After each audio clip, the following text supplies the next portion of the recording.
ಆಕಾಶವಾಣಿ ವಿವಿಧ ಪ್ರಕಾರದ ಸೈಬರ್ ಅಪರಾಧ ಹಾಗೂ ಸಾರ್ವಜನಿಕರಿಗೆ ಎಚ್ಚರಿಕೆ. ಈ ಕುರಿತು ಶಿವಮೊಗ್ಗ ಜಿಲ್ಲೆಯ ಪೊಲೀಸ್ ವರಿಷ್ಠಾಧಿಕಾರಿಗಳಾದ ಬಿ ನಿಖಿಲ್ ಅವರೊಂದಿಗೆ ಸಂವಾದ.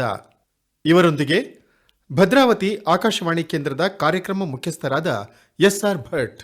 ಕೇಳುಗರೆ, ಇತ್ತೀಚಿನ ದಿನದಲ್ಲಿ ನಮ್ಮ ಮೊಬೈಲ್ಗಳಿಗೆ OTP ಬರುತ್ತೆ. ಇಲ್ಲ ಅಂತಂದರೆ ನಿಮ್ಮ ಆಧಾರ್ ನಂಬರ್ ಕೇಳಿಬಿಡ್ತಾರೆ. OTPಯನ್ನು ಕೊಡೋದಿರ್ಬೋದು, ಇಲ್ಲ ಬೇರೆ ಬೇರೆ ರೀತಿಯಲ್ಲಿ ಆನ್ಲೈನ್ ಫ್ರಾಡ್ಗಳು ನಡೆಯೋದನ್ನು ನೋಡ್ತೀವಿ. ಇದು ಏನಿದು ಆನ್ಲೈನ್ ಫ್ರಾಡ್ಗಳು, ಇಲ್ಲ ಸೈಬರ್ ಕ್ರೈಮ್ ಅಂತ ಏನು ಕರಿತೀವೋ ಹಾಗಂತಂದರೆ ಏನು, ಇದನ್ನೆಲ್ಲವನ್ನು ವಿವರವಾಗಿ ತಿಳಿಸೋದಕ್ಕೆ ಇಂದು ನಮ್ಮೊಂದಿಗಿದ್ದಾರೆ ಶಿವಮೊಗ್ಗ ಜಿಲ್ಲೆಯ ಪೊಲೀಸ್ ವರಿಷ್ಠಾಧಿಕಾರಿ ಅಂದರೆ SP ಬಿ ನಿಖಿಲ್ ಅವರು. ನಿಖಿಲ್ ಅವರೇ, ನಮಸ್ಕಾರ. ನಮಸ್ಕಾರ. ನಾವು ಎಲ್ಲ ಕಡೆಯಲ್ಲೂ ಸೈಬರ್ ಕ್ರೈಮು ಅಂತ ಹೇಳ್ಬಿಡ್ತೀವಿ.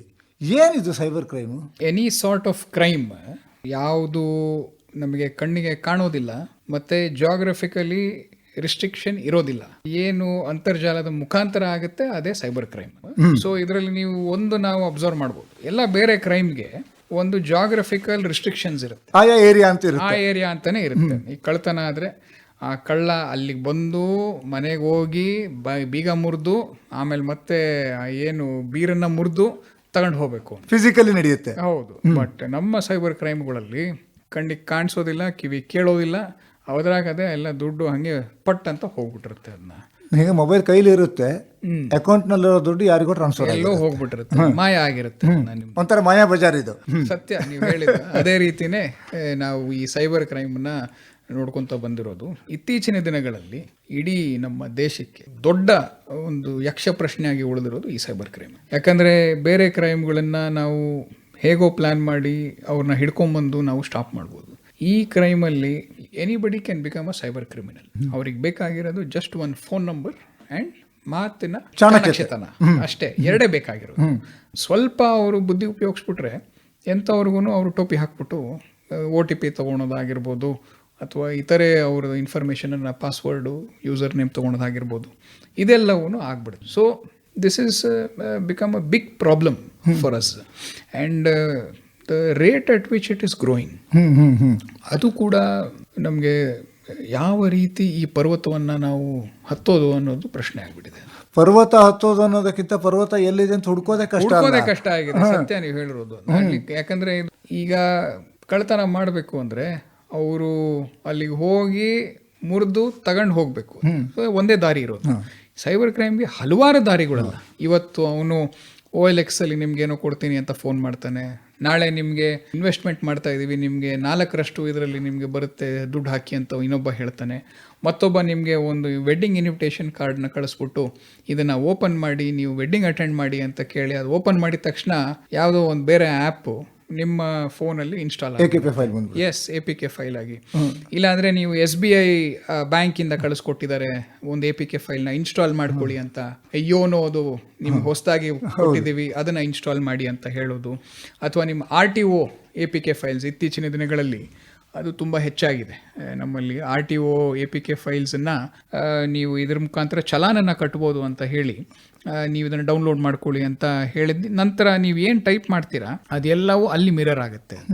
ಸೊ ಆ ಇನ್ಫಾರ್ಮೇಷನನ್ನು ಯೂಸ್ ಮಾಡಿಕೊಂಡು ಅವರು ನಿಮ್ಮ ಯೂಸರ್ನ ಪಾಸ್ವರ್ಡನ್ನು ಚೇಂಜ್ ಮಾಡಿಕೊಂಡು ನಂತರ ದುಡ್ಡನ್ನು ಅಲ್ಲಿಂದ ಡ್ರಾ ಮಾಡ್ತಾರೆ. ಆಮೇಲೆ ಬ್ಯಾಂಕ್ನವರು ನಿಮ್ಮ ಆಧಾರ್ ನಂಬರ್ ಕೊಡಿ ಮತ್ತು ಫೋನ್ ನಂಬರ್ ಕೊಡಿ, OTP ಅಂತ ಹೇಳಿ ಅಂತೆಲ್ಲ ಯಾವುದೇ ಕಾರಣಕ್ಕೂ ಯಾವ ಬ್ಯಾಂಕ್ ಕೂಡ ನಿಮಗೆ ಫಿಸಿಕಲಿ ಬ್ರಾಂಚ್ಗೆ ಬರ್ದಲೆ KYC ಡೀಟೇಲ್ಸ್ನ ಕೇಳೋದಿಲ್ಲ. ಬಟ್ ಬಹಳಷ್ಟು ಮೊಬೈಲ್ಗಳಲ್ಲಿ ಈ ಥರ ಮೆಸೇಜ್ಗಳನ್ನು ನೋಡ್ತಾ ಇರ್ತೀವಿ ನಿಖಿಲ್ ಅವರೇ, ಇದೇ ಸಮಸ್ಯೆ ಬರ್ತಿರೋದು. ಇದು ನೀವು ಯಾವಾಗ ಆ ಲಿಂಕನ್ನು ಕ್ಲಿಕ್ ಮಾಡ್ತೀರಾ ಆಟೋಮ್ಯಾಟಿಕಲಿ ನಿಮ್ಮ ಫೋನಲ್ಲಿ ಒಂದು APK ಫೈಲ್ ಇನ್ಸ್ಟಾಲ್ ಆಗಿಬಿಡುತ್ತೆ. ಹಾಗಿದ್ರೆ ನಮ್ಮ ಕೇಳುಗರಿಗೆ ಇದನ್ನು ಹೇಳ್ಬೋದಾ, ಯಾವುದೇ ಬ್ಯಾಂಕ್ನವರು KYC ಮಾಡೋದಕ್ಕೆ ಫೋನ್ನಲ್ಲಿ ಮೆಸೇಜನ್ನು ಕೊಡೋದಿಲ್ಲ? ಎಸ್, ಯಾಕಂತಂದ್ರೆ ಬಹಳಷ್ಟು ಸಂದರ್ಭಗಳಲ್ಲಿ ಎಲ್ಲ ಬ್ಯಾಂಕ್ ಹೆಸರು ಹಾಕ್ಬಿಟ್ಟು ನಿಮ್ಮ ಒಂದು KYC ಕೊಡದೇ ಇದ್ರೆ ನಾಳೆಯಿಂದ ಟ್ರಾನ್ಸಾಕ್ಷನ್ ಸ್ಟಾಪ್ ಆಗುತ್ತೆ ಅಂತ ಮೆಸೇಜ್ಗಳು ಬರ್ತಾನೆ ಇರುತ್ತೆ. ಎಸ್, ಅದು ಬರ್ತಾನೆ ಇರುತ್ತೆ. ನಿಮಗೆ ಏನೇ ಡೌಟ್ ಇದ್ರು ಇಮಿಡಿಯೇಟ್ ಆಗಿ ನಿಮ್ಮ ಬ್ರಾಂಚ್ಗೆ ಹೋಗಿ ಒಂದು ಜಸ್ಟ್ ಕ್ಲಾರಿಫಿಕೇಶನ್ ಕೇಳಿಬಿಟ್ರೆ ನಿಮಗೆ ಅಲ್ಲೇ ಕ್ಲಿಯರ್ ಆಗುತ್ತೆ. ಯಾವುದೇ ಕಾರಣಕ್ಕೂ ಯಾವ ಬ್ಯಾಂಕ್ ಕೂಡ ಆಪರೇಷನ್ಸನ್ನು ಸೀಸ್ ಮಾಡೋದಿಲ್ಲ ಅನ್ಲೆಸ್ ನೀವು ಫಿಸಿಕಲಿ ಅಲ್ಲಿಗೆ ಹೋಗಿ ನೀವೇ ರಿಕ್ವೆಸ್ಟ್ ಕೊಟ್ಟರೆ ಅವಾಗಷ್ಟೇ ಸೀಸ್ ಮಾಡ್ತಾರೆ, ಅಷ್ಟು ಹೊರ್ತು ಅವರು ಅಷ್ಟು ಸುಲಭವಾಗಿ ಮಾಡೋದಿಲ್ಲ. ಸೊ ದಯವಿಟ್ಟು ಯಾರೇ ಸಾರ್ವಜನಿಕರಿಗೆ ಇಂತಹ ಮೆಸೇಜಸ್ ಬಂದರೆ ದಯವಿಟ್ಟು ಅದನ್ನು ಡಿಸ್ಕಾರ್ಡ್ ಮಾಡಿ. ಅದು ಯಾವುದೇ ರೀತಿಯ ಲಿಂಕ್ ಆಗಿರಲಿ ಅದನ್ನು ಕ್ಲಿಕ್ ಮಾಡೋಕ್ಕೆ ಹೋಗಬೇಡಿ. ಇತ್ತೀಚಿನ ದಿನದಲ್ಲಿ ನಾವು ಯಾವುದೇ ಪೇಮೆಂಟ್ ಮಾಡಬೇಕು ಅಂತಂದ್ರೂ ಕೂಡ ಆನ್ಲೈನಲ್ಲೇ ಪೇಮೆಂಟ್ ಮಾಡ್ತಾ ಇರ್ತೀವಿ. ಈಗ ವಾಟರ್ ಸಪ್ಲೈದು ಇರ್ಬೋದು, KEBದು ಇರ್ಬೋದು, ಟೆಲಿಫೋನ್ ಬಿಲ್ ಇರ್ಬೋದು, ಆ ತರಹ ಮೆಸೇಜ್ಗಳು ಬಂದುಬಿಡುತ್ತಲ್ಲ, ನಿಮ್ಮದು ಡ್ಯೂ ಇದೆ ಪೇ ಮಾಡಿ ಅಂತ ಬರ್ತಾ ಇರುತ್ತೆ. ಇದಕ್ಕೆ ನಮಗೆ ಕೇಳಿದ್ರೆ ಬೆಸ್ಟ್ ಮೆಥಡ್ ಅಂದರೆ ಹಿಂದೆ ನಾವೇನು ಮಾಡ್ತಾ ಇದ್ವಿ, ನಮ್ಮ ಕ್ಯೂದಲ್ಲಿ ನಿಂತು ಕೌಂಟರ್ನಲ್ಲೇ ಪೇ ಮಾಡೋದು. ಬಟ್ ಸಮಯದ ಅಭಾವ ಇರೋದ್ರಿಂದ ಕೆಲವು ಸರ್ತಿ ಅದು ನಮಗೆ ಮಾಡೋದಕ್ಕಾಗೋದಿಲ್ಲ. ಅದಕ್ಕೆ ನಮ್ಮ ಸರ್ಕಾರದಿಂದ ಯಾವುದು ಓಕೆ ಆಗಿ ಬಂದಿರುವಂತಹ ವೆಬ್ಸೈಟ್ಗೆ ಹೋಗಿ ನೀವು ಬಿಲ್ ಪೇ ಮಾಡೋದು ಸರಿ. ಇಲ್ಲಿ ನಿಮಗೆ ಫೋನಲ್ಲಿ ಬಂದಿದ ತಕ್ಷಣ ಪೇ ಮಾಡಬೇಡಿ. ನಿಮ್ಮದು ಏನೇ ಮಾಡುವಾಗಿದ್ರೂ ನೀವು ಸರ್ಕಾರದನ್ನ ಓಕೆ ಆಗಿರುವಂತಹ ಒಂದು ವೆಬ್ಸೈಟು, ಅಫಿಷಿಯಲ್ ವೆಬ್ಸೈಟ್ ಅಂತ ಏನು ಕರಿತೀವಿ ನಾವು, ಅಲ್ಲಿಗೆ ಹೋಗಿ ಪೇ ಮಾಡಿದ್ರೆ ಏನು ತೊಂದರೆ ಇಲ್ಲ. ಇನ್ನೊಂದು ನಮ್ಮ ಗೂಗಲ್ ಪೇ ಅಥವಾ ಭೀಮಲ್ಲಿ ಅಲ್ಲಿ ನೀವು ಹುಡ್ಕೊಂಡು ಹೋದರೆ ಅಲ್ಲಿ ಬರುತ್ತೆ ನಿಮಗೆ. ಅಲ್ಲಿ ಸಪೋಸ್ ನಿಮ್ದೇನಾದರೂ ಹೆಸ್ಕಾಮ್ದು, ಚೆಸ್ಕಾಮು, ಮೆಸ್ಕಾಮ್ದು ಅಲ್ಲಿದೆ ಆಪ್ಷನ್ನು. ಅಲ್ಲಿ ನೀವು ನಿಮ್ಮ RR ನಂಬರ್ ಹಾಕಿದ್ರೆ ನಿಮ್ಮ ಬಿಲ್ ಬರುತ್ತೆ. ಅದನ್ನು ನೀವು ಪೇ ಮಾಡೋದ್ರಲ್ಲಿ ತೊಂದರೆ ಇಲ್ಲ. ಆದರೆ ನಿಮಗೆ ಏನು ಮೆಸೇಜಸ್ ಬರುತ್ತಲ್ಲ, ದಯವಿಟ್ಟು ಅದನ್ನು ನೀವು ತಿರಸ್ಕರಿಸಿ. ಪೇಮೆಂಟ್ ಇಸ್ ಡ್ಯೂ ಅಂತ ಬಂದ್ಬಿಡುತ್ತೆ. ಅದು ಪೇಮೆಂಟ್ ಇಸ್ ಡ್ಯೂ ಅಂತ ಇದ್ರೆ ನೀವು ಹೋಗ್ಬಿಟ್ಟು ವೆರಿಫೈ ಮಾಡಿ. ನೀವು ಗೂಗಲ್ ಪೇ ಅಥವಾ ಭೀಮಲ್ಲಿ ಅಥವಾ ಬೇರೆ ಯಾವ್ದು ಫೋನ್ಪೇ ಎಲ್ಲದರಲ್ಲೂ ಇದೆ ಈ ಆಪ್ಷನ್ನು. ಅಲ್ಲಿಗೆ ಹೋಗಿ ವೆರಿಫೈ ಮಾಡಿ. ಆ ಲಿಂಕನ್ನು ಯಾವುದೇ ಕಾರಣಕ್ಕೂ ನೀವು ಕ್ಲಿಕ್ ಮಾಡಬೇಡಿ. ಒಂದಿದೆ ನಿಖಿಲ್ ಅವರ, ಇತ್ತೀಚಿನ ದಿನದಲ್ಲಿ ಇನ್ನೊಂದು ನಡೀತಾ ಇರುವಂಥದ್ದು, ನಿಮ್ಮನ್ನು ಕೇಳಲೇಬೇಕು. ನಿಮ್ಮಲ್ಲಿ ಯಾವ್ಯಾವ ಥರ ಅರೆಸ್ಟ್ ಇದೆ? ನಮ್ಮಲ್ಲಿ ಇರೋದು ಓನ್ಲಿ ಫಿಸಿಕಲ್ ಅರೆಸ್ಟ್. ಈ ಡಿಜಿಟಲ್ ಅರೆಸ್ಟ್ ಅನ್ನೋ ಕಾನ್ಸೆಪ್ಟು ಪೊಲೀಸಲ್ಲಿ ಇಲ್ಲವೇ ಇಲ್ಲ. ಇದು ತುಂಬ ಈ ನಮ್ಮ ಸೈಬರ್ ಕ್ರಿಮಿನಲ್ಸು ಇದನ್ನು ಒಂದು ಹೊಸ ವೃತ್ತಿಯನ್ನು ಮಾಡ್ಕೊಂಡ್ಬಿಟ್ಟಿದ್ದಾರೆ. ಈ ಡಿಜಿಟಲ್ ಅರೆಸ್ಟ್ ನಮ್ಮ ಥರನೇ ಒಂದು ಯೂನಿಫಾರ್ಮ್ ಹಾಕ್ಕೊಂಡು ನಿಮಗೆ ವಿಡಿಯೋ ಕಾಲ್ ಮಾಡೋದು. ವಿಡಿಯೋ ಕಾಲ್ ಮಾಡಿಬಿಟ್ಟು, ನೋಡಿ ನಾವು ಮುಂಬೈ ಪೊಲೀಸ್, ಡೆಲ್ಲಿ ಪೊಲೀಸಿಂದ ನಿಮಗೆ ಕರೆ ಮಾಡ್ತಾ ಇದ್ದೀವಿ, ನೀವು ಇವಾಗ ಡಿಜಿಟಲ್ ಅರೆಸ್ಟ್ಗೆ ಒಳಪಟ್ಟಿದ್ದೀರಾ, ನೀವು ಏನಾದರೂ ಇದರಿಂದ ನೀವು ಆಚೆ ಬರಬೇಕು ಅಂದರೆ ಇಷ್ಟು ಅಮೌಂಟನ್ನು ನೀವು ಹಾಕಬೇಕು ನಮಗೆ, ಹಾಕಲಿಲ್ಲ ಅಂದರೆ ನೀವು ಇಲ್ಲೇ ನಿಮ್ಮನ್ನ ಅರೆಸ್ಟ್ ಮಾಡಿಕೊಂಡು ನಾವು ಕರ್ಕೊಂಡು ಹೋಗ್ಬಿಡ್ತೀವಿ ಅಂತ. ಮೊದಲನೇದಾಗಿ ಅಲ್ಲಿ ಫಿಸಿಕಲಿ ಪ್ರೆಸೆಂಟ್ ಇಲ್ಲ ಅಂದರೆ ಅರೆಸ್ಟ್ ಮಾಡೋದಕ್ಕೆ ಸಾಧ್ಯನೇ ಇಲ್ಲ. ಡಿಜಿಟಲಿ ಅರೆಸ್ಟ್ ಅಂದರೆ ನೀವು ಆಫ್ ಮಾಡಿಬಿಟ್ರೆ ಮುಗೀತಲ್ಲ, ಅದನ್ನ ಇನ್ಯಾವ ನಿಮಗೆ ಡಿಜಿಟಲ್ ಅರೆಸ್ಟ್ ಮಾಡೋಕ್ಕೆ ಸಾಧ್ಯ ಅದನ್ನ. ಸೊ ನಾವು ಸಾರ್ವಜನಿಕರಿಗೆ ಪದೇ ಪದೇ ಈ ಅವೇರ್ನೆಸ್ ಬಗ್ಗೆ ನಾವು ಹೇಳ್ತಾ ಇದ್ದೀವಿ. ಎಸ್ಪೆಷಲಿ ನಮ್ಮ ಸೀನಿಯರ್ ಸಿಟಿಸನ್ಸ್ ಅವರು ಟಾರ್ಗೆಟ್ ಮಾಡೋದು ಸ್ವಲ್ಪ ವಯಸ್ಸಾದವ್ರನ್ನೇ. ಅವ್ರು ಯಾರು ಈ ಯೂತ್ಸನ್ನ ಟಾರ್ಗೆಟ್ ಮಾಡೋದಿಲ್ಲ. ಅವ್ರು ಟಾರ್ಗೆಟ್ ಮಾಡೋದೇ ವಯಸ್ಸಾದವ್ರನ್ನ.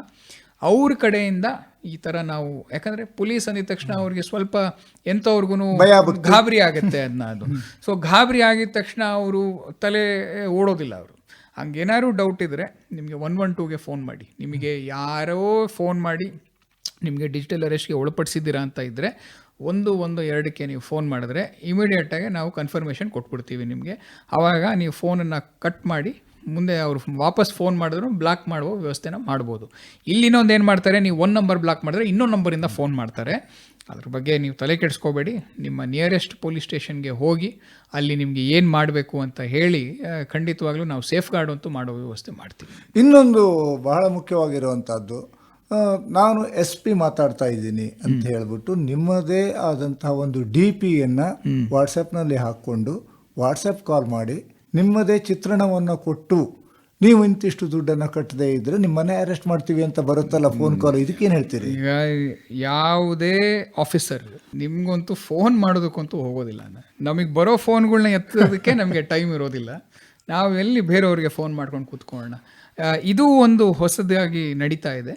ಅಂದರೆ ಈಗ ಸಪೋಸ್ ನನ್ನ ಫೋಟೋವನ್ನು ಅವರು ಒಂದು DP ಆಗಿ ಹಾಕ್ಕೊಂಡು, ಇಲ್ಲ ಫೇಸ್ಬುಕ್ಕಲ್ಲಿ ಒಂದು ಫೇಕ್ ಪ್ರೊಫೈಲನ್ನು ಹಾಕ್ಕೊಂಡು, ನಂತರ ಈ ಥರ ಇದೆ. ನೀವು ಒಂದು ವಿಚಾರದಲ್ಲಿ ಒಂದು ಆಫೀಸರ್ದು ನಾವು ನೋಡಿದ್ದೀವಿ. ನನ್ನ ಮನೆಯಲ್ಲಿರುವ ಏನು ಚೇರು ಮತ್ತು ಸೋಫಾನ ನಾನು ಮಾರ್ತಾ ಇದ್ದೀನಿ, SP ಆಗಿ ನಾನು ಮಾರ್ತಾ ಇದ್ದೀನಿ, ನೀವು ಇದನ್ನು ತೊಗೊಂಡ್ರೆ ನಾನು ನಿಮಗೆ ಅಲ್ಲಿ ಕಳಿಸ್ಕೊಡೋ ವ್ಯವಸ್ಥೆ ಮಾಡ್ತೀನಿ ಅಂತ ಹೇಳಿ ಅವರು ಮೆಸೆಂಜರ್ ಮೂಲಕ ಕಳಿಸ್ಕೊಟ್ಬಿಟ್ಟಿದ್ದಾರೆ. ಆ ಪಾಪ ಇದು ಬೇರೆ ಒಂದು ರಾಜ್ಯದಲ್ಲಿ ನಡೆದಂತಹ ಘಟನೆ. ಅಲ್ಲಿ ಆಯ್ತೇನೋ SP ಅವರು ಸೇಲ್ ಮಾಡ್ತಾರೆ, ಅವ್ರ ಮನೆಯಲ್ಲಿ ಇರುವಂತಹ ಚೇರ್ ನನ್ನ ಮನೆಯಲ್ಲಿ ನಾನು ಇಟ್ಕೋಬೋದು ಅಂತ ಅವರು ಮನಸ್ಸಿನಲ್ಲಿ ಇಟ್ಕೊಂಡು ಅವರು 40,000 ರೂಪಾಯಿ ಹಾಕ್ಬಿಟ್ಟಿದ್ದಾರೆ. ₹40,000 ಹಾಕಿದ್ಮೇಲೆ ಅಟ್ಲೀಸ್ಟ್ ಏನು ದೇವ್ರದೇ 40,000ಕ್ಕೆ ನಿಲ್ತಿದೆ ಅದು. ಅವ್ನು ಮತ್ತೆ ಇನ್ನೊಂದು 60,000 ಕೇಳಿದ್ದಾನೆ ಇನ್ನೂ ಒಂದು ಐಟಮ್ಗೆ. ಅವಾಗ ಏನೋ ಡೌಟ್ ಬಂದ್ಬಿಟ್ಟು ಅವರು 112ಗೆ ಫೋನ್ ಮಾಡಿದ್ದಾರೆ. 112 ಫೋನ್ ಮಾಡಿದಾಗ ಅವಾಗ ಅವರು ಅಲ್ಲಿನ SP ಯಾರಿದ್ದಾರೆ ಅವ್ರಿಗೆ ಫೋನ್ ಮಾಡಿ ಇದ್ರ ಬಗ್ಗೆ ಕೇಳಿದಾಗ ಆ ಥರ ಯಾವುದೂ ಇಲ್ಲ, ಅದು ಸುಳ್ಳು ವದಂತಿ, ಅದು ಯಾರೋ ಬೇರೆ ನಮ್ಮ ಫೇಕ್ ಪ್ರೊಫೈಲನ್ನು ಮಾಡಿಕೊಂಡು ಮಾಡ್ತಾ ಇದ್ದಾರೆ, ದಯವಿಟ್ಟು ಅದನ್ನು ನೀವು ಹಾಕಬೇಡಿ ಅಂತ ಹೇಳಿದ್ಮೇಲೆ ಇನ್ನೊಂದು ಒಳ್ಳೆ ಕೆಲಸ ಏನು ಮಾಡಿದ್ದಾರೆ ಅವರು, ತಕ್ಷಣ 1930ಗೆ ಫೋನ್ ಮಾಡಿದ್ದಾರೆ. ಅದು ಫೋನ್ ಮಾಡಿದ್ರಿಂದ ಆ 40,000 ಏನು ಹಾಕಿದ್ರು ಅದು ಫ್ರೀಸ್ ಆಗಿಬಿಟ್ಟಿದೆ, ಅಕೌಂಟ್ ಫ್ರೀಸ್ ಆಗಿದೆ. ಸೊ ಅದನ್ನು ಅವನು ಬೇರೆ ಎಲ್ಲೂ ತೊಗೊಳಕ್ಕೆ ಸಾಧ್ಯ ಇಲ್ಲ. ಇದನ್ನ ನಮ್ಮ ಕೇಳೋರಿಗೆ ಹೇಳಬೇಕು ನಿಖಿಲ್ ಅವರೇ, ತಾವು ಪೊಲೀಸ್ ವರಿಷ್ಠಾಧಿಕಾರಿಯಾಗಿ. ಯಾಕೆಂತಂದ್ರೆ ಒಂದು ಟೈಮ್ ಲಿಮಿಟ್ ಇರುತ್ತಲ್ಲ, ಒಂದು ಫ್ರಾಡ್ ಆಯಿತು ಅಂತಂದ್ರೆ ಅದಕ್ಕೆ ಒಂದು 24 hours ಒಳಗಡೆಗೆ ಕಂಪ್ಲೇಂಟ್ ಕೊಟ್ಟರೆ ಏನಾದರೂ ಆ್ಯಕ್ಷನ್ ತಗೋಬಹುದು ಅಂತ ಅಂದ್ಕೊಂಡಿದ್ದೀನಿ. ಅವರು ಸ್ಟೇಷನಿಗೆ ಬರೋ ಅವಶ್ಯಕತೆನೂ ಇಲ್ಲ. ನಾವು ಎಲ್ಲರಿಗೂ ಹೇಳೋದು, ನಿಮಗೆ ಏನಾದರೂ ಒಂದು ಸೈಬರ್ ಫ್ರಾಡ್ ಆಗಿದ ತಕ್ಷಣ ವಿತಿನ್ 24 hours ನೀವು 1930 ಫೋನ್ ಮಾಡ್ಬೋದು, ಇಲ್ಲ 112 ಫೋನ್ ಮಾಡ್ಬೋದು, ನಿಮಗೆ ಬಿಟ್ಟಿದ್ದು. ಮಾಡಿದ್ರೆ ಇಮಿಡಿಯೇಟ್ ಆಗಿ ಯಾವ ಅಕೌಂಟ್, ನಿಮ್ಮ ಅಕೌಂಟಿಂದ ಯಾವ ಅಕೌಂಟ್ಗೆ ದುಡ್ಡು ಹೋಗಿರುತ್ತೆ ಆ ಅಕೌಂಟು ಫ್ರೀಸ್ ಆಗುತ್ತೆ. ಆ್ಯಂಡ್ ಪೊಲೀಸ್ಗೆ ಒಂದು ಪೆಟಿಷನ್ ಕೊಟ್ಟು ಕೋರ್ಟಿಂದ ಪರ್ಮಿಷನ್ ತೊಗೊಳೋ ತನಕ ಅದು ಅನ್ಫ್ರೀಸ್ ಆಗೋದಿಲ್ಲ ಅದನ್ನ. ಸೊ ಇದು ಒಂದು ಒಳ್ಳೆಯ ಒಂದು ಉಪಾಯ, ಇಮಿಡಿಯೇಟ್ ಆಗಿ ಮಾಡಲೇಬೇಕಾಗಿರೋದು. ಬಟ್ ಇದರಲ್ಲಿ ನೀವು 24 ತಾಸು ನಂತರ ಮಾಡಿದ್ರೆ ಅಷ್ಟೊತ್ತಿಗೆ ಅವ್ರ ಆಲೆ ಎಲ್ಲ ಬಿಡಿಸ್ಕೊಂಡ್ಬಿಟ್ಟಿರ್ತಾರೆ. ನಮಗೆ ಕೇಳಿದ್ರೆ 24 ತಾಸೂ ಜಾಸ್ತಿ ಆಯಿತು. ನಮಗೆ ಕೇಳಿದ್ರೆ ನೀವು ಇನ್ನೂ ಒಂದು ಗೋಲ್ಡನ್ ಅವರ್ ಅಂತ ಏನು ನಾವು ಆಕ್ಸಿಡೆಂಟ್ ಆದಾಗ ಮಾತಾಡ್ತೀವಿ, ಅದೇ ರೀತಿ ನಮ್ಮ ಸೈಬರ್ ಕ್ರೈಮಲ್ಲೂ ಕೂಡ ನೀವು ಗೋಲ್ಡನ್ ಅವರ್ ಕಾನ್ಸೆಪ್ಟನ್ನು ನೀವು ತಂದಲ್ಲಿ it will be much better. ಅದನ್ನು ನಾನು ಎಲ್ಲ ನಮ್ಮ ಸಾರ್ವಜನಿಕರಿಗೆ ಅದೊಂದು ರಿಕ್ವೆಸ್ಟ್ ಮಾಡ್ತೀನಿ. ಯಾವುದೇ ಒಂದು ಸೈಬರ್ ಕ್ರೈಮ್ ಆದ ಇಮಿಡಿಯೇಟ್ ತಕ್ಷಣವೇ ದಯವಿಟ್ಟು ನೀವು 1930 ಅಥವಾ 112 ಎರಡೂ ನಂಬರ್ಗೆ ನೀವು ಫೋನ್ ಮಾಡಿ ತಿಳಿಸಿ. ಆಮೇಲೆ ನಿಮಗೆ ಪ್ರೋಸೆಸ್ ಆಟೋಮ್ಯಾಟಿಕಲಿ ಸ್ಟೇಷನ್ ಅವರೇ ನಿಮಗೆ ಕಾಂಟ್ಯಾಕ್ಟ್ ಮಾಡ್ತಾರೆ. ಇನ್ನೊಂದಿದೆ ಆನ್ಲೈನ್ ಗೇಮಿಂಗು. ಅದ್ರ ಬಗ್ಗೆ ಆ್ಯಕ್ಚುಲಿ ಆನ್ಲೈನ್ ಗೇಮಿಂಗ್ಕಿನ್ನ ನಮಗೆ ಈ ಆನ್ಲೈನ್ ಇನ್ವೆಸ್ಟ್ಮೆಂಟ್ ಫ್ರಾಡ್ ತುಂಬ ಹೆಚ್ಚಾಗಿದೆ. ನಾವು ಇತ್ತೀಚಿನ ದಿನಗಳಲ್ಲಿ ಎಲ್ಲ ಕೇಸಸನ್ನು ನಾವು ಒಂದು ಅನಾಲಿಸಿಸ್ ಮಾಡಿದ್ರೆ almost 80% of the cases investment fraud ಆಗಿದೆ. ಅಂದರೆ ಹೇಗೆ ಮಾಡ್ತಾರೆ ಅವರು, ನಾನು ನಿಮಗೆ ಪರಿಚಯ ಇಲ್ಲ, ವಾಟ್ಸಾಪಲ್ಲಿ ನಾನು ನಿಮಗೆ ಒಂದು ಮೆಸೇಜನ್ನು ಕಳಿಸ್ತೀನಿ, ನಮಸ್ಕಾರ ನಮ್ದು ಈ ಥರ ಒಂದು ಕಂಪನಿ ಇದೆ, ಈ ಕಂಪನಿಯಲ್ಲಿ ನೀವು ನನಗೆ ₹100 ಹಾಕಿದ್ರೆ ನಾನು ನಿಮಗೆ 4 ದಿನದಲ್ಲಿ ₹200 ಕೊಡ್ತೀನಿ ಅಂತ. ಸೊ ಎಂಥವನಿಗೂ ಆಗಲಿ, ಇಟ್ಸ್ ಹ್ಯೂಮನ್ ನೇಚರ್, ಎಂತ ಎಲ್ಲರಿಗೂ ಸ್ವಲ್ಪ ಪುಕ್ಷೇಟೆ ಏನೋ ಬರ್ತಾ ಇದೆ ಅಂದರೆ ಇಲ್ಲ ಅಂತವಂತೂ ಹೇಳೋದಿಲ್ಲ ನಾವು. ಸೊ ₹100 ಹಾಕ್ತೀನಿ ನಾನು. ಅವರು ಏನು ಮಾಡ್ತಾರೆ, 2 ದಿನದ ನಂತರ ನಿಮಗೆ ₹200 ಕೊಡ್ತಾರೆ. ಆಮೇಲೆ ನಂತರ ಏನು ಮಾಡ್ತಾರೆ, ಇನ್ನು 1 ವಾರ ಆದಮೇಲೆ ಅವ್ನು ಮತ್ತೆ ತಕ್ಷಣ ಮೆಸೇಜ್ ಮಾಡೋದಿಲ್ಲ. ಅವನು 1 ವಾರ ಆದಮೇಲೆ ಮತ್ತೆ ಮೆಸೇಜ್ ಮಾಡ್ತಾನೆ ನಿಮಗೆ. ಮೆಸೇಜ್ ಮಾಡಿಬಿಟ್ಟು, ಇವಾಗ ನೋಡು ಲಾಸ್ಟ್ ಟೈಮ್ ನಿಮಗೆ 100 ಹಾಕಿದೆ, 200 ಕೊಟ್ಟಿದ್ದೀನಿ, ಇವಾಗ ನೀ 1000 ಹಾಕು, ನಾನು ನಿಮಗೆ 1 ವಾರದಲ್ಲಿ ನಾನು ನಿಮಗೆ 4,000 ಕೊಡ್ತೀನಿ ಅಂತ. ಆವಾಗಲೂ ಕೂಡ ಇವು ಏನು ಮಾಡ್ತೀವಿ, ಆಯಿತು ಬಿಡಿ ಬಂದಿದೆ ಲಾಸ್ಟ್ ಟೈಮ್, ಹೆಂಗು ನಂಬಿಕೆ ಇದೆ ಅವನ ಮೇಲೆ, ಅವ್ನು ಯಾರು ಗುರುತಿಲ್ಲ, ಪರಿಚಯ ಇಲ್ಲ, ಅವ್ನು ನಿಮ್ಗೊಂದು ಫೋಟೋ ಕಳಿಸ್ಕೊಡ್ತಾನೆ, ನಾನು ಈ ಥರ ಎಲ್ಲ ಡಿಗ್ರಿ ಮಾಡಿದ್ದೀನಿ ಅಂತಾನೆ. ಎಲ್ಲಿ ಇನ್ವೆಸ್ಟ್ ಮಾಡ್ತಾ ಇದೆಯಾ ಅಂದರೆ, ಇಲ್ಲ ನಾವು ಅಲ್ಲಿ ಗೋಲ್ಡಲ್ಲಿ ETF, ಕಮಾಡಿಟೀಸು, ಆಪ್ಷನ್ಸು ಎಲ್ಲದರಲ್ಲೂ ಮಾಡ್ತೀನಿ ಅಂತ ಏನೋ ಒಂದು ಕತೆ ಕಟ್ತಾನೆ.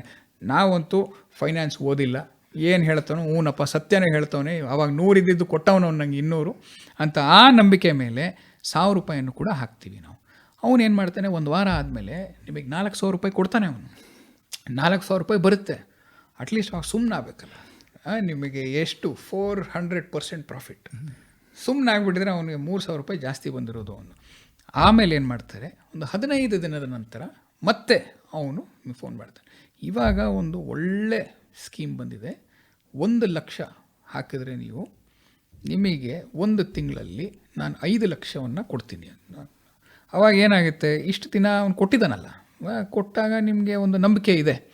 ಸೊ ಎಲ್ಲೋ ಸಾಲ ಸೋಲ ಏನೋ ಮಾಡಿಬಿಟ್ಟು ಅವರು 1 ಲಕ್ಷವನ್ನು ಹಾಕ್ತಾರೆ. 1 ಲಕ್ಷ ಹಾಕಿದ ತಕ್ಷಣ ಬ್ಲಾಕ್ ಹೋಯ್ತು. ನೀವೇ ದುಡ್ಡು ಹಾಕಿದ್ದೀರಾ, ಇವಾಗ ಅದನ್ನು ಸೈಬರ್ ಫ್ರಾಡ್ ಅಂತಲೂ ಹೇಳೋಕ್ಕೆ ಬರೋದಿಲ್ಲ ಅದನ್ನ, ಬಿಕಾಸ್ ನೀವೇ ಖುದ್ದಾಗಿ ಒಪ್ಕೊಂಡು ಹಾಕಿದ್ದೀರಾ ನೀವು.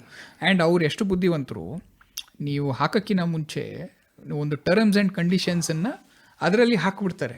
ಎಲ್ಲ ನಾನು ಸ್ವಯಂ ಪ್ರೇರಿತವಾಗಿ ಆಗ್ತಾ ಇರೋದು, ಇದರಿಂದ ಏನಾರು ಲಾಸಸ್ ಆದರೆ ನಾನೇ ಜವಾಬ್ದಾರಿ, ಬೇರೆ ಯಾರು ಜವಾಬ್ದಾರರಲ್ಲ ಅಂತ ಅವ್ರು ಟರ್ಮ್ಸ್ ಆ್ಯಂಡ್ ಕಂಡೀಷನ್ಸ್ಗೆ ಓಕೆ ಮಾಡಿಕೊಂಡೆ ನಂತರ ಪ್ರೊಸೀಡ್ ಆಗ್ತಾರೆ. ಅಂದ್ರೆ ಇಲ್ಲಿ ಯಾವುದೇ ರೀತಿಯಲ್ಲಿ ಕೇಸನ್ನು ರಿಜಿಸ್ಟರ್ ಮಾಡೋದಕ್ಕೂ ಅವಕಾಶ ಕೊಡೋದಿಲ್ಲ. ಸೊ ಅವಾಗ ಏನಾಗುತ್ತೆ, ಲೀಗಲ್ ಆ್ಯಕ್ಷನ್ ನಮಗೆ ಇನಿಷಿಯೇಟ್ ಮಾಡೋದಕ್ಕೆ ತುಂಬ ತೊಂದರೆಗಳಾಗುತ್ತೆ. ಸೊ ನಾಳೆ ನಮಗೆ ಇನ್ವೆಸ್ಟಿಗೇಷನ್ ಆಯಿತು, ನಾನು ಕೇಸ್ ರಿಜಿಸ್ಟರ್ ಮಾಡ್ಬೋದು, ಆದರೆ ಇನ್ವೆಸ್ಟಿಗೇಷನಲ್ಲಿ ನಾನು ಮುಂದುವರ್ಸೋದಕ್ಕಾಗೋದಿಲ್ಲ, ಅಲ್ಲಿ ನಾವು ಸಿಗಾಕೊಂಡ್ಬಿಡ್ತೀವಿ.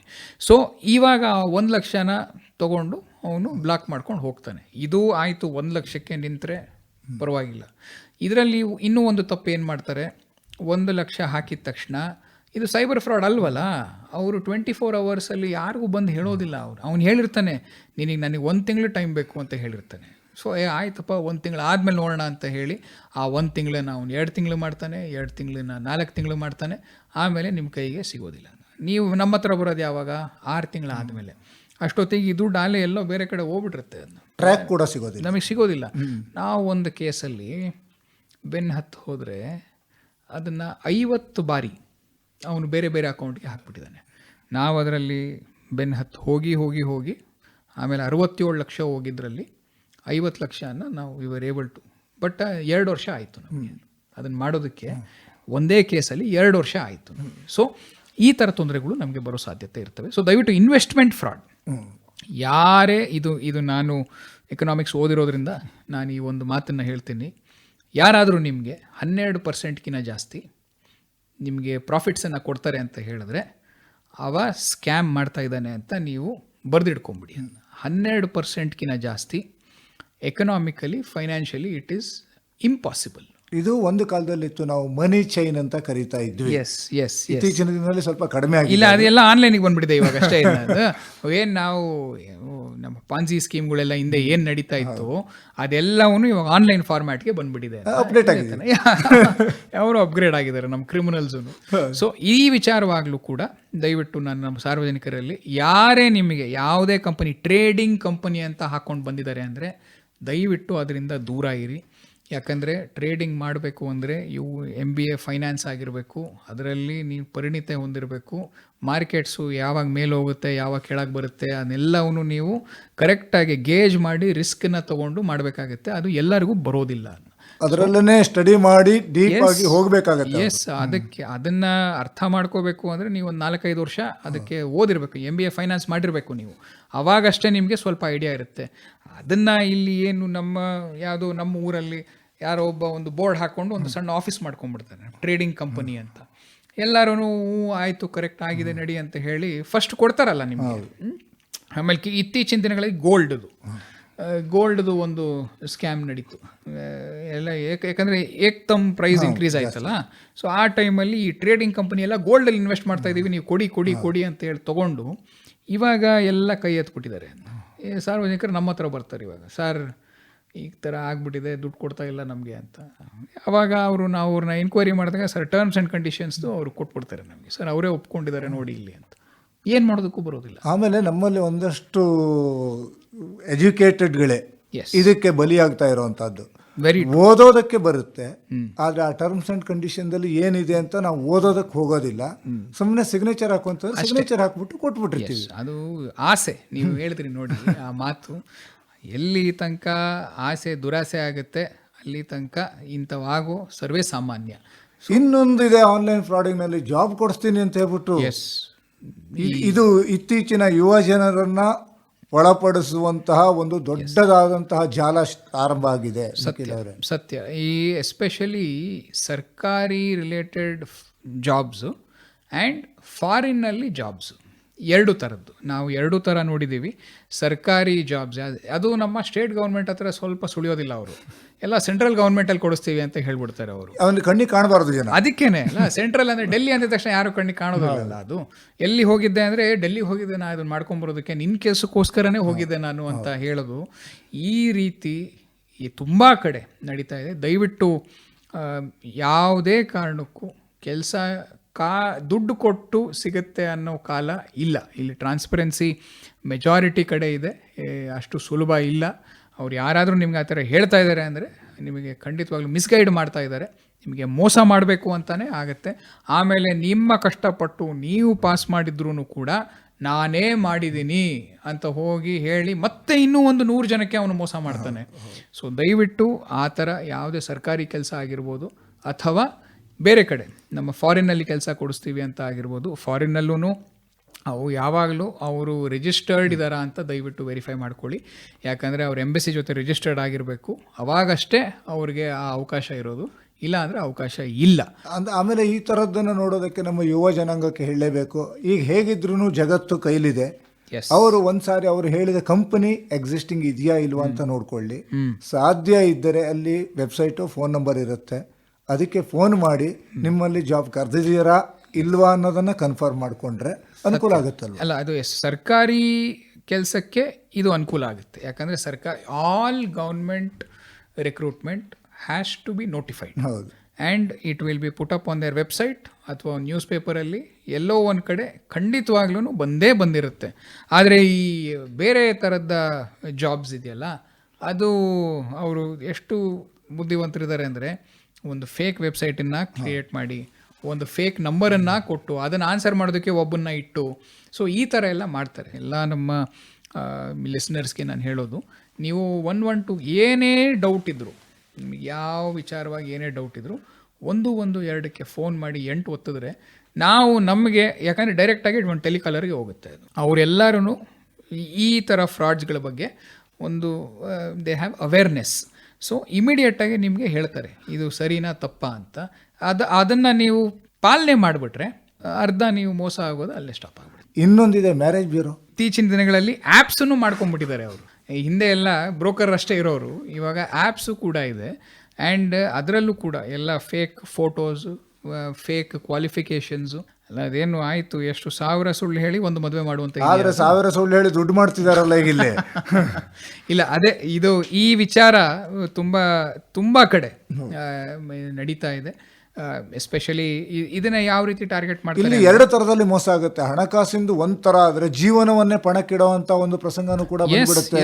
ಎಸ್, ಸತ್ಯ. ಯಾಕಂದರೆ ಅವ್ರಿಗೆ ಒಂದು they undergo lot of depression and ಅವರು ಮಾನಸಿಕ ಖಿನ್ನತೆಗೆ ಒಳಗಾಗಿ ಒಂದು ಸ್ವಲ್ಪ ಮೇಲೆ ಕೆಳಗೆ ಆಗೋ ಸಾಧ್ಯತೆ ಕೂಡ. ಆಮೇಲೆ ಇಲ್ಲಿ ಮದುವೆ ಆಗುವಂತ ಹುಡುಗ ಹುಡುಗಿಯ ಪರಿಚಯ ಇಲ್ದೇನೆ ಆನ್ಲೈನಲ್ಲಿ ನಡೆಯುತ್ತೆ. ಆಮೇಲೆ ಹಣಕಾಸನ್ನ ಇಷ್ಟನ್ನ ಕೊಡು ಅಷ್ಟನ್ನ ಕೊಡು ಅಂತ ಹಣವನ್ನ ಪೀಕಿದ್ದನ್ನು ನಾವು ಎಷ್ಟೋ ಸಾರಿ ನೋಡಿದ್ದೀವಿ. ಸತ್ಯ. ಅದಕ್ಕೇನೆ ನಾವು ಏನು ಎಲ್ಲ ನಮ್ಮ ಎಸ್ಪೆಷಲಿ ವಿಮೆನ್ ವ್ಯೂವರ್ಸ್ಗೆ ಹೇಳೋದು, ನೀವು ಅನ್ನೋನ್ ನಂಬರ್ ಜೊತೆ ಯಾವುದೇ ಕಾರಣಕ್ಕೂ ಮಾತಾಡಬೇಡಿ. ನಿಮಗೆ ಯಾರೋ ಒಬ್ಬರು ಹಾಯ್ ಕಳಿಸಿದ್ದಾರೆ, ಯಾರೋ ನಿಮಗೆ ಒಂದು ಮೆಸೇಜ್ ಕಳಿಸಿದ್ದಾರೆ, ಅಥವಾ ನಿಮ್ಗೆ ಈ ಥರ ಮ್ಯಾರೇಜ್ ಬ್ಯೂರೋ ಕಡೆಯಿಂದ ಅಥವಾ ಯಾವುದೋ ಒಂದು ಆ್ಯಪ್ ಕಡೆಯಿಂದ ಒಂದು ನಂಬರ್ ಸಿಕ್ಕಿದೆ ಅಂದರೂ ದಯವಿಟ್ಟು ಮಾತಾಡಬೇಡಿ. ಅದನ್ನು ಫಿಸಿಕಲಿ ವೆರಿಫೈ ಮಾಡಾದಮೇಲೆ ನೀವು ಮಾತಾಡಿ. ಆ್ಯಂಡ್ ನಿಮ್ಮ DP-ಯನ್ನು ಕೂಡ ದಯವಿಟ್ಟು ನಮ್ಮ ವಿಮೆನ್ಗೆ ಹೇಳೋದು, ಹೆಣ್ಮಕ್ಳಿಗೆ ಹೇಳೋದು, DP-ಯನ್ನು ಕೂಡ ನೀವು ಓನ್ಲಿ ಕಾಂಟ್ಯಾಕ್ಟ್ಸಲ್ಲಿರೋರ್ಗೆ ಅಷ್ಟೇ ಕಾಣಂಗೆ ಮಾಡ್ಕೊಳ್ಳಿ. ಪಬ್ಲಿಕ್ಕಿಗೆ ಕಾಣುವಂಗೆ ನೀವು DP-ಯನ್ನು ಹಾಕೋಬೇಡಿ. ಯಾಕಂದರೆ ಯಾವುದೇ ಒಂದು ಫೋಟೋ ಸಿಕ್ಕರೂ ಇಮಿಡಿಯೇಟ್ಲಿ ಅವ್ರು AI-ನ ಯೂಸ್ ಮಾಡಿಬಿಟ್ಟು ಅದನ್ನು ಬೇರೆ ರೀತಿಯ ಒಂದು ಚಿತ್ರಣ ಮಾಡ್ಬೋದು. ಅದನ್ನೇ ನಿಮ್ಮ ಕಾಂಟ್ಯಾಕ್ಟ್ಸಲ್ಲಿ ನಾನು ಕಳಿಸ್ತೀನಿ, ನೀನು ನನಗೆ ದುಡ್ಡು ಕೊಡಲಿಲ್ಲ ಅಂತ ಹೇಳಿ ಬ್ಲ್ಯಾಕ್ ಮೇಲ್ ಕೂಡ ಮಾಡಿರೋ ಸಂಗತಿಗಳು ನಮಗೆ ರಿಪೋರ್ಟ್ ಆಗಿದೆ. ಸೊ ಇದನ್ನು ಕೂಡ ಎಲ್ಲರೂ ಸ್ವಲ್ಪ ಹೆಣ್ಮಕ್ಳು ವಿಶೇಷವಾಗಿ ಕಾಳಜಿಯನ್ನು ವಹಿಸಬೇಕು. ಆಮೇಲೆ ನಿಖಿಲ್, ನಮ್ಮ ವಿಶೇಷವಾಗಿ ತಾವು ಹೆಣ್ಮಕ್ಳ ಬಗ್ಗೆ ಹೇಳ್ತಿರೋದ್ರಿಂದ ಸಾಧ್ಯವಾದರೆ ಪರಿಚಯ ಇಲ್ಲದೆ ಇರೋವರಿಗೆ ವಾಟ್ಸಪ್ ಕಾಲನ್ನು ಮಾತ್ರ ಮಾಡೋದಕ್ಕೆ ಹೋಗಲೇಬೇಡಿ ಅಂತ ಹೇಳೋದು ಒಳ್ಳೆಯದು. ಸತ್ಯ. ನೀವು ಏನು ಮೆಸೇಜು ಮಾಡಬೇಡಿ, ಕಾಲು ಮಾಡಬೇಡಿ, ಏನು ಮಾಡಬೇಡಿ. ನೀವು ಅದನ್ನ ನಿಮಗೆ ಯಾರು ಪರಿಚಯ ಇದ್ದಾರೆ, ಮುಖ ಪರಿಚಯ ಇದ್ದವ್ರ ಹತ್ರ ಮಾತ್ರ ಮಾತಾಡಿ. ಇಲ್ಲ ಅಂದರೆ ಬೇರೆಯವ್ರ ಹತ್ರ ನೀವು ಮೆಸೇಜು ಮಾಡಬೇಡಿ, ಕಾಲು ಮಾಡಬೇಡಿ. ಅದು ಯಾವುದೇ ಕಾರಣಕ್ಕೂ ಒಳ್ಳೆಯದಲ್ಲ. ನಾಳೆ ಏನಾದರೂ ಹೆಚ್ಚು ಕಮ್ಮಿ ಆದರೆ ಅವ್ರು ಇದನ್ನೇ ಯೂಸ್ ಮಾಡಿ ಅದನ್ನು ನಿಮಗೆ ಬ್ಲ್ಯಾಕ್ ಮೇಲ್ ಮಾಡೋ ಸಾಧ್ಯತೆಗಳು ತುಂಬ ಹೆಚ್ಚಿರುತ್ತೆ. ಯಾಕಂದರೆ ಈಗ ಆನ್ಲೈನ್ ಬ್ಲ್ಯಾಕ್ ಮೇಲ್ಗಳ ಸಂಖ್ಯೆ ದಿನದಿಂದ ದಿನಕ್ಕೆ ಜಾಸ್ತಿ ಆಗ್ತಾ ಇದೆ.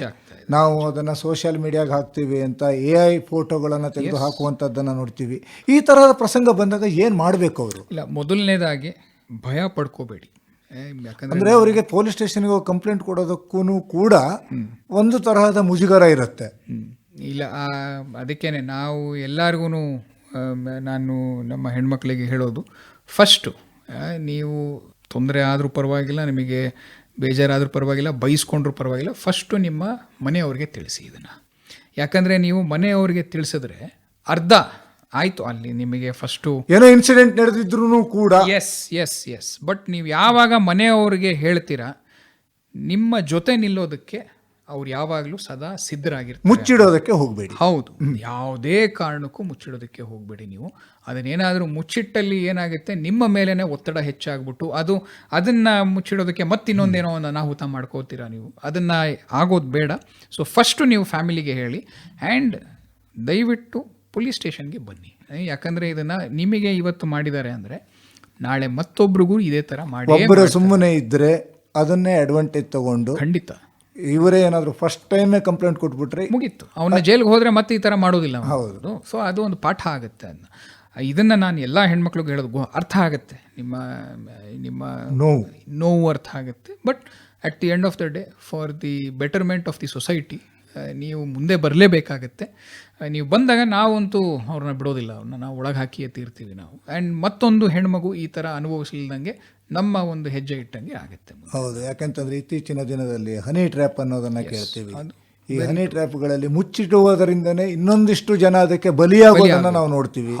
ಆರಂಭದಲ್ಲೇ ಅದಕ್ಕೆ ಕಡಿವಾಣವನ್ನ ಹಾಕಿದ್ರೆ ಮುಗ್ದೇ ಹೋಗುತ್ತೆ, ಸಮಸ್ಯೆ ಬರೋದಿಲ್ಲ. ಬಂದ ಸಮಸ್ಯೆ ಅಲ್ಲಿಗೆ ನಿಲ್ಲುತ್ತೆ. ಅದು ಇನ್ನೂ ಎಕ್ಸ್ಟೆಂಡ್ ಆಗೋದಿಲ್ಲ, ಇನ್ನೂ ಎಕ್ಸ್ಪ್ಯಾಂಡ್ ಆಗೋದಿಲ್ಲ. ಹೌದು, ಅದು ಸತ್ಯ. ಮತ್ತೆ ಇನ್ನೂ ಒಂದು ವಿಚಾರ, ಜಸ್ಟ್ ನಮ್ಮ ಎಲ್ಲ ಲಿಸ್ನರ್ಸ್ಗೆ ಈ ಸೈಬರ್ ಕ್ರೈಮ್ ವಿಚಾರವಾಗಿ ನಾನು ನಿಮ್ಮ ಹತ್ರನೂ ಹೇಳ್ತಾ ಇದ್ದೆ ನೋಡಿ, ನಿಮ್ಗೆ ಏನೇ ಡೌಟ್ ಇದ್ರು ಕನ್ನಡದಲ್ಲಿ ಮಾತಾಡೋಕೆ ಶುರು ಮಾಡಿ. ನೀವು ಯಾವ ಫೋನ್ ಬಂದ್ರೂ ಕೂಡ ಕನ್ನಡದಲ್ಲಿ ಮಾತಾಡಿ. ಕನ್ನಡ ನಮ್ಮನ್ನ ಉಳಿಸುತ್ತೆ. ಇಷ್ಟು ದಿನ ಉಳಿಸಿದೆ, ಇವಾಗಲೂ ಉಳಿಸುತ್ತೆ, ಬರೋ ದಿನಗಳಲ್ಲೂ ಉಳಿಸ್ಕೊಂಡೆ. ಕನ್ನಡ ಯಾಕೆ ಮಾತಾಡಬೇಕು ನಿಖಿಲ್ ಅವರು? ಕನ್ನಡ ಮಾತಾಡಿದ್ರೆ ಅವರಿಗೆ ಅರ್ಥ ಆಗೋದಿಲ್ಲ. ಅದಕ್ಕೇನೆ ದಯವಿಟ್ಟು ನಾನು ಎಲ್ಲ ನಮ್ಮ ಲಿಸನರ್ಸ್ಗೆ ಹೇಳೋದು, ನಿಮಗೆ ಯಾರೇ ಫೋನ್ ಮಾಡಿದ್ರು ಕನ್ನಡದಲ್ಲಿ ಮಾತಾಡಿ, ಬೇರೆ ಯಾವ ಭಾಷೆಯಲ್ಲೂ ಮಾತಾಡೋದು ಬೇಡ. ಆಗ ಅರ್ಧ ಬಚಾವಾಗ್ತೀರಿ ಅಂತ. ಅರ್ಧ ಅಲ್ಲ, ಅರ್ಧಕ್ಕಿಂತ ಜಾಸ್ತಿಯೇ ಬಚಾವಾಗ್ತೀರಾ ಅಂತ. ಸೊ ಇದನ್ನು ನಾನು ದಯವಿಟ್ಟು ಎಲ್ಲರಿಗೂ ಅದೊಂದು ನಮ್ಮ ಮನವಿ, ನಮ್ಮ ಜಿಲ್ಲಾ ಪೊಲೀಸ್ ವತಿಯಿಂದ ಮತ್ತು ವೈಯಕ್ತಿಕವಾಗಿ ಕನ್ನಡಿಗನಾಗಿನೂ ನಾನು ಈ ಒಂದು ಮನವಿಯನ್ನು ಮಾಡ್ತಾ ಇದ್ದೀನಿ. ಇನ್ನೊಂದಿದೆ ನಿಖಿಲ್ ಅವರೇ, ಪಾರ್ಸಲ್ಗಳಲ್ಲಿ ದುಡ್ಡು ಮಾಡಿಬಿಡ್ತಾರಲ್ಲ, ಇದು ಹೇಗೆ? ಇದು ಈಗ ನಮ್ಮ ಕೊರಿಯರ್ ಸರ್ವಿಸಸ್ಸಲ್ಲಿ ವೆರಿ ಅನ್ಫಾರ್ಚುನೇಟ್. ಇವಾಗ ನಿಮಗೆ ಜನರಲಿ ಕೊರಿಯರ್ ಬಂದಾಗ ಒಂದು OTP ಹೇಳಬೇಕಾಗತ್ತೆ ನಾವು.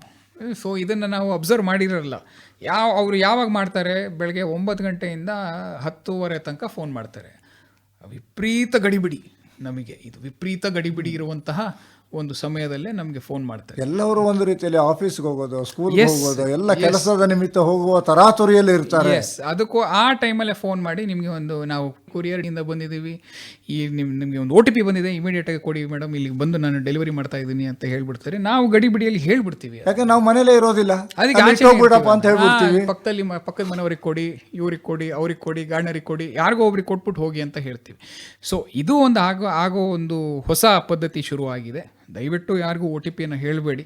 ನಿಮ್ಮಲ್ಲಿ ಇವಾಗ ನೀವು ಮನೆ ಹತ್ರ ಇಲ್ಲ ಅಂದರೆ ನೀವು ನಾಳೆ ಬಾರಪ್ಪ ಅಂತ ಹೇಳಿ, ನಾನಿರೋವಾಗ ಬನ್ನಿ, ಇರೋವಾಗ ಬಂದರೆ ಮುಗೀತು, ಆವಾಗ ನಿಮಗೆ ತೊಂದರೆ ಆಗೋದಿಲ್ಲ. ಸೊ ಇದ್ರ ಬಗ್ಗೆನೂ ಸ್ವಲ್ಪ ನೀವು ಕಾಳಜಿ ವಹಿಸೋದು ಸೂಕ್ತ. ಆಮೇಲೆ ಇದು ಒಂದು ರೀತಿಯ ಪಾರ್ಸಲ್ ಆಯಿತು. ಇತ್ತೀಚಿನ ದಿನದಲ್ಲಿ ನಮ್ಮ ಬಹಳಷ್ಟು ಹುಡುಗರುಗಳು ಫಾರಿನ್ದಲ್ಲಿದ್ದಾರೆ. ಫಾರಿನ್ನಿಂದ ನಿಮಗೆ ಪಾರ್ಸಲನ್ನು ನಿಮ್ಮ ಮಗ ಕಳಿಸಿದಾನೆ ಅಂತ ಹೇಳ್ಬಿಟ್ಟು ಇಲ್ಲಿರತಕ್ಕಂಥ ವಯಸ್ಸಾದವರ ಹತ್ರ ಈ ಪಾರ್ಸಲ್ ಬಿಡಿಸ್ಕೋಬೇಕು ಅಂತಂದ್ರೆ ಇಷ್ಟು ದುಡ್ಡನ್ನು ಕೊಡಿ ಅಂತ ಕೇಳ್ತಾರಲ್ಲ. ಎಸ್, ಅದು ಯಾವುದೇ ಪಾರ್ಸೆಲ್ ಬಂದರೂ ನೀವು ಕಾಸು ಕೊಡೋ ಪದ್ಧತಿ ಇರೋದಿಲ್ಲ, ದುಡ್ಡು ಕೊಡೋ ಪದ್ಧತಿ ಇರೋದಿಲ್ಲ. ಅವಾಗ ಏನಾದ್ರು ಡೌಟ್ ಇತ್ತು ಅಂದರೆ ದಯವಿಟ್ಟು ನಿಮ್ಮ ಮಕ್ಕಳಿಗೆ ಫೋನ್ ಮಾಡಿ ವೆರಿಫೈ ಮಾಡಿ ನಂತರ ಇದನ್ನು ಪ್ರೊಸೀಡ್ ಮಾಡಿ. ಇಲ್ಲ ಅಂದರೆ ಈ ಥರ ಯಾವುದೇ ಕಾರಣಕ್ಕೂ ನಡೆಯೋದಿಲ್ಲ. ಇದು ಒಂದು ಹೊಸದಾಗಿ ಎಸ್ಪೆಷಲಿ ಸೀನಿಯರ್ ಸಿಟಿಸನ್ಸ್ಗೆ ಇದೊಂದು ಫ್ರಾಡ್ ಶುರು ಆಗಿದೆ.